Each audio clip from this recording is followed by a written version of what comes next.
Hello DLG Familie, na, wie geht's? आज की video में हम देखेंगे गोethe सर्टिफिकेट A2 की लेसन का Teil 3. So, los geht's! इस एग्ज़ाम की टास्क ली गई हैं गोethe इंस्टीट्यूट की वेबसाइट से, जिनका लिंक डिस्क्रिप्शन बॉक्स में दे दिया गया है। और इसमें एक ईमेल होगी और वो ईमेल इनफॉर्मल होगी और उससे रिलेटेड हम टास्क सॉल्व करके देखेंगे।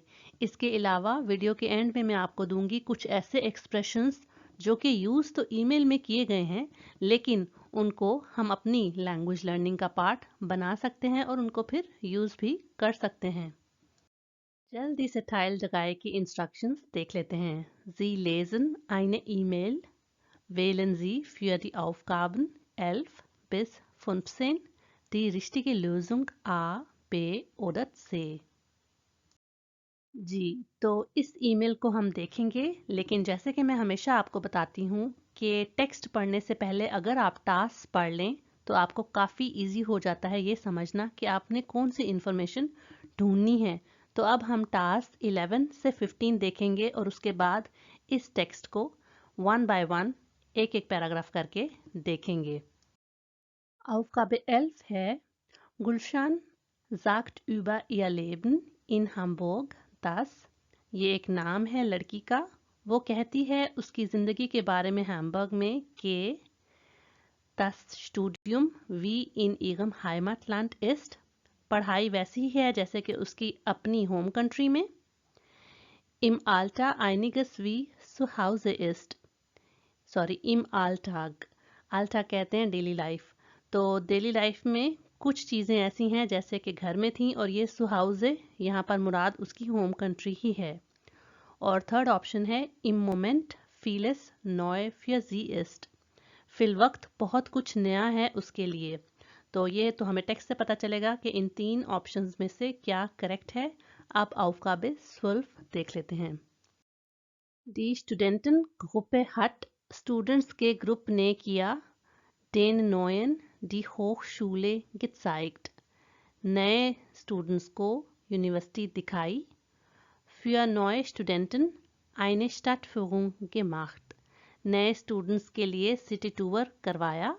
या फिर Gulshan anderen ausländischen Studenten vorgestellt, या फिर गुलशन को दूसरे फॉरेन स्टूडेंट्स से मुतारिफ करवाया। तो ये भी हम देखेंगे और अभी हम Aufgabe 13 की तरफ चलते हैं, जो कि है in der Wohnung, अपार्टमेंट में kochen alle zusammen, सारे इकट्ठे पकाते हैं। kochen खाना पकाना। kocht Gulshan immer für alle, गुलशन सबके लिए पकाती है हमेशा। kocht jeder einmal für die anderen, हर कोई दूसरों के लिए एक बार पकाता है। तो Aufgabe 14 है Gulshan ist es wichtig, गुलशन के लिए इम्पॉर्टेंट है auch Englisch zu üben, English की प्रैक्टिस करना भी। Deutsch zu sprechen, जर्मन बोलना। Herrn Hahn kennenzulernen, मिस्टर हान से वाकफियत करना, मिलना या उनको जानना। तो Aufgabe 15 जो कि आखिरी है वो देख लेते हैं। Im März besuchen Sie Mario zu Hause, मार्च में विजिट करेंगी वो मारियो के घर पर। Machen Sonja und Gulshan Urlaub am Meer, समंदर पर सोनिया और गुलशन छुट्टियां मनाएंगी। या फिर übernachtet Sonja in Marios Zimmer, रात गुजारेगी सोनिया मारियो के कमरे में। तो अब हम टेक्स्ट देखेंगे और जैसे जैसे टेक्स्ट में हमारे से रिलेटेड टास्क आती जाएंगी वो हम साथ साथ सॉल्व करते जाएंगे और आपने भी मेरे साथ मिलकर सॉल्व करना है ताकि आपको चेक हो सके कि आपकी A2 के एग्ज़ाम की तैयारी कितनी हो रही है। Liebe Sonja, ich bin jetzt schon 4 Wochen in Hamburg. Dear Sonia, मैं अब ऑलरेडी 4 हफ्तों से हैम्बर्ग में हूँ।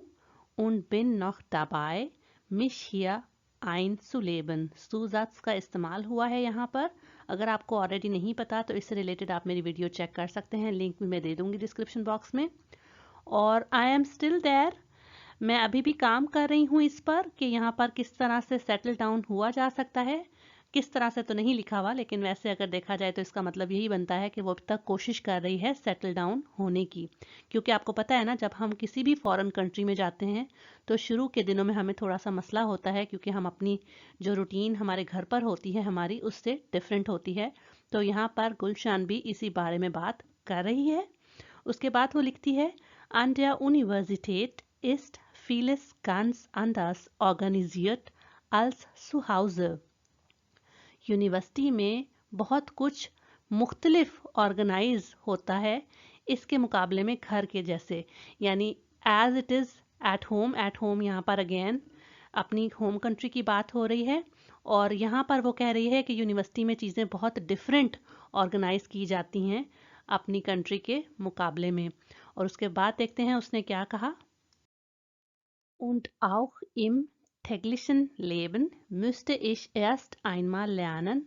और रोज़मर्रा की ज़िंदगी में भी मुझे पहले सीखना पड़ेगा। क्या सीखना पड़ेगा? Wie einige Dinge hier gemacht werden। कि यहाँ पर कुछ चीज़ें किस तरह से की जाती हैं, जैसे कि zum Beispiel wie ich ein Zimmer finde und wo ich was einkaufen kann। जैसे कि मिसाल के तौर पर कि किस तरह से मैं एक कमरा ढूंढूं और कहाँ पर क्या चीज़ खरीद सकती हूँ। तो अपनी हैम्बर्ग में 4 हफ्ते की ज़िंदगी में जो एक्सपीरियंस उसने किया उसके बारे में वो उसको बता रही है। तो मुझे याद है कि एक टास्क भी थी इस रिलेटेड, अब वो देखते हैं। टास्क में ये था कि हैम्बर्ग में ज़िंदगी के बारे में गुलशन क्या बताती है। तो यहाँ पर उसने काफ़ी चीज़ों का जिक्र किया है, लेकिन उसने ये हमें नहीं बताया कि पढ़ाई वैसी ही है जैसे कि उसके होम कंट्री में थी, या उसने ये भी नहीं बताया कि कुछ चीज़ें मुख्तलिफ हैं घर के मुकाबले में। तो आपको अंदाज़ा हो गया होगा इन 2 लाइंस को देखकर कि इसका करेक्ट आंसर क्या है। जी, अगर आपने ठीक अंदाज़ा लगाया था तो से इसका करेक्ट आंसर है, क्योंकि फ़िलहाल उसको बहुत कुछ नया लग रहा है। क्योंकि यहाँ पर वो बताती है फील गांस अंदास, बहुत कुछ मुख्तलिफ, और यहाँ पर भी कहती है कि उसे कुछ चीज़ें सीखनी पड़ेंगी। अगर इंसान वो चीज़ें ऑलरेडी जानता हो तो फिर उसे सीखे ना, राइट।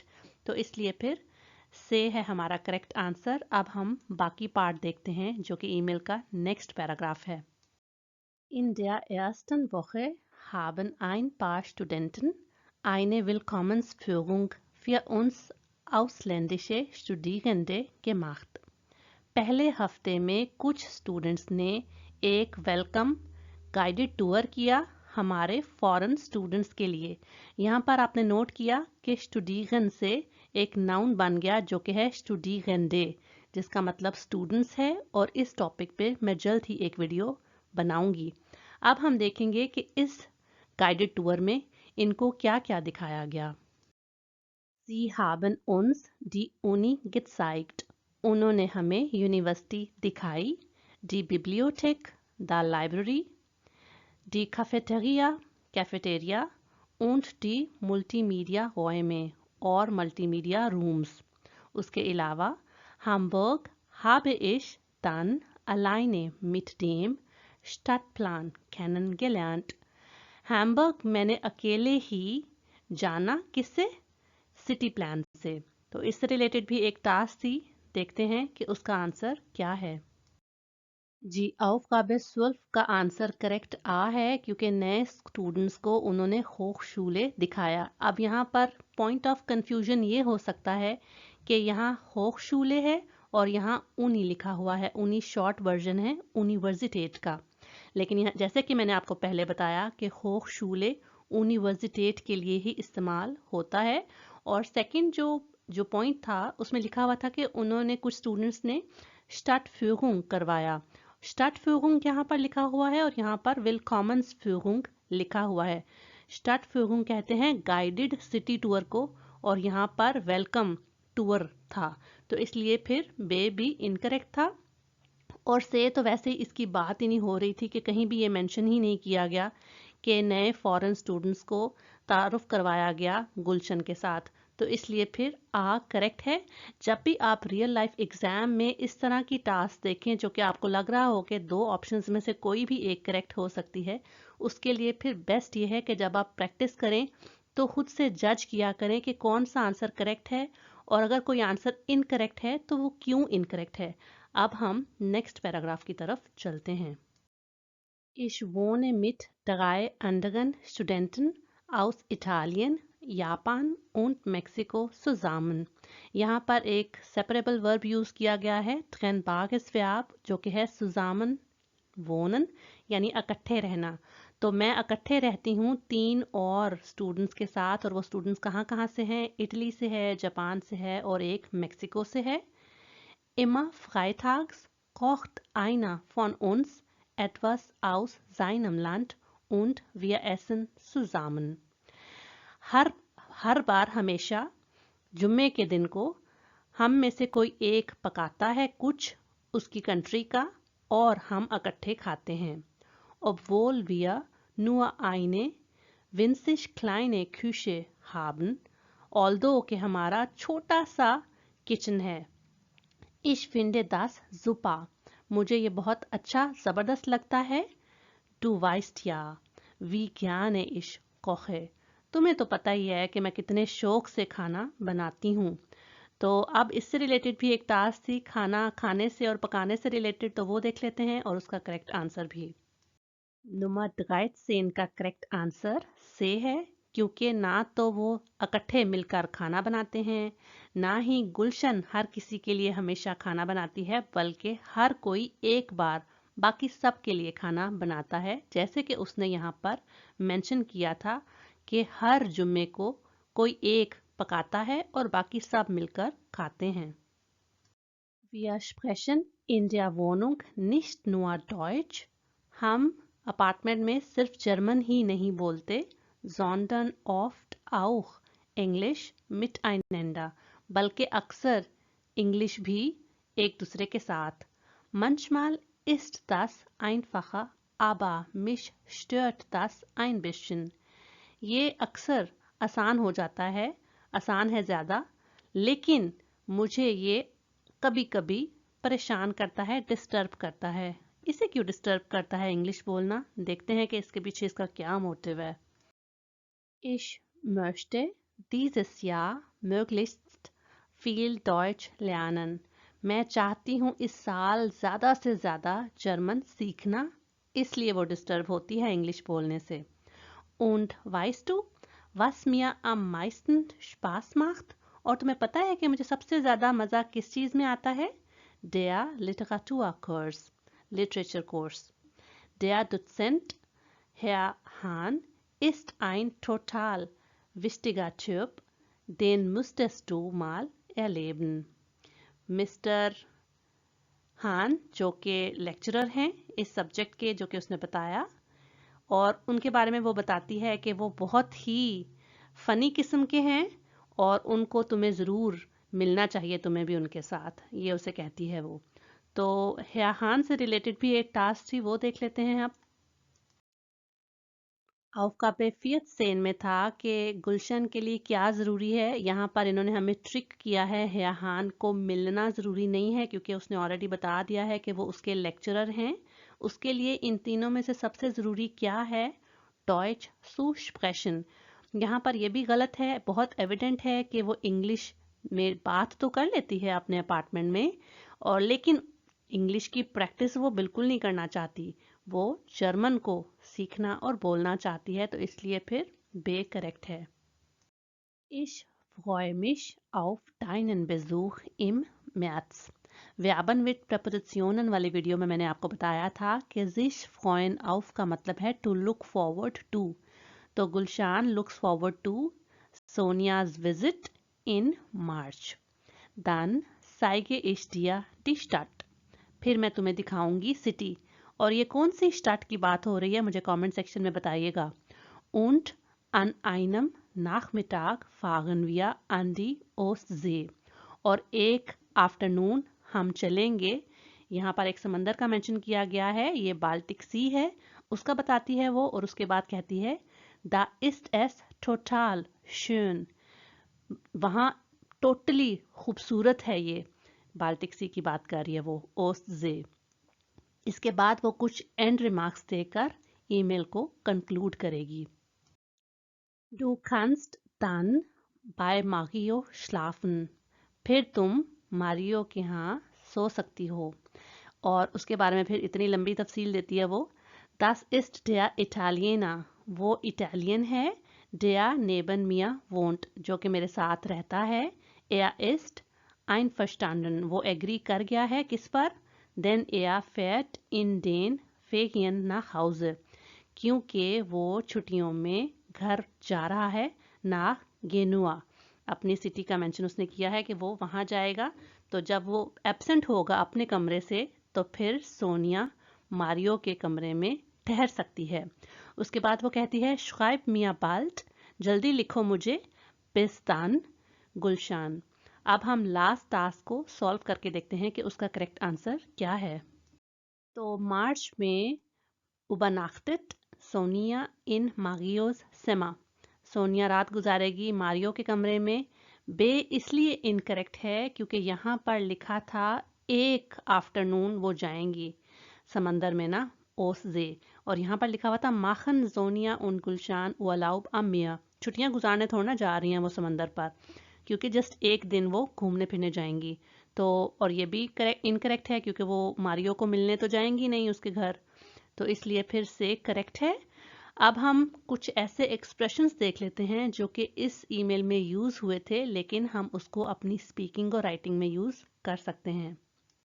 पहला एक्सप्रेशन है dabei sein, to be there. और अगर मैं कहूँ ich bin dabei तो इसका मतलब है I am involved, I am there.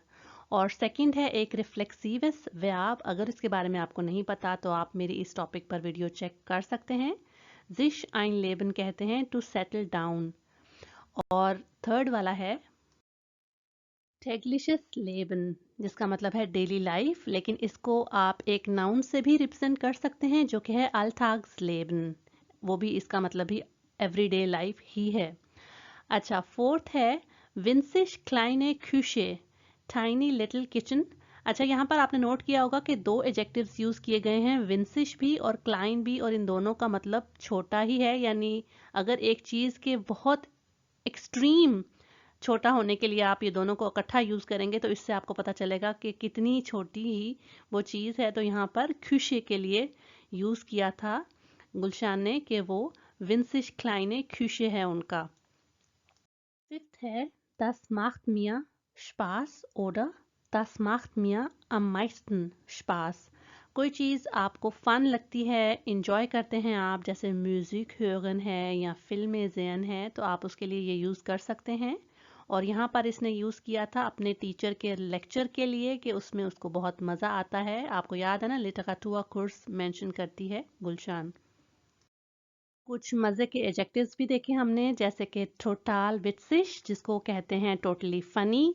अगर आपने किसी की क्वालिटी बतानी है कि कोई बंदा बहुत फनी किस्म का है तो आप कह सकते हैं ein total witziger Typ। अगर आपने कहना है बहुत अच्छा बंदा है तो आप कह सकते हैं ein netter Typ। तो इस तरह आप ट्यूब के सामने कोई एडजेक्टिव यूज करके किसी शख्स की क्वालिटी बता सकते हैं। ईमेल के एंड में मारियो के बारे में कहती है गुलशान Er ist einverstanden, जिसका मतलब है he agrees।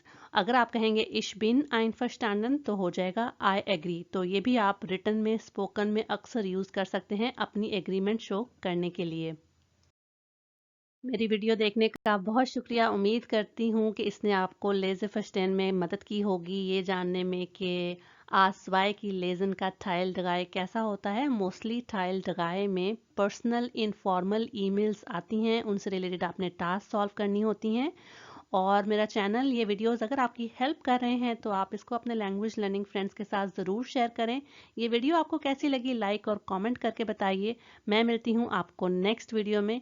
Bis dann!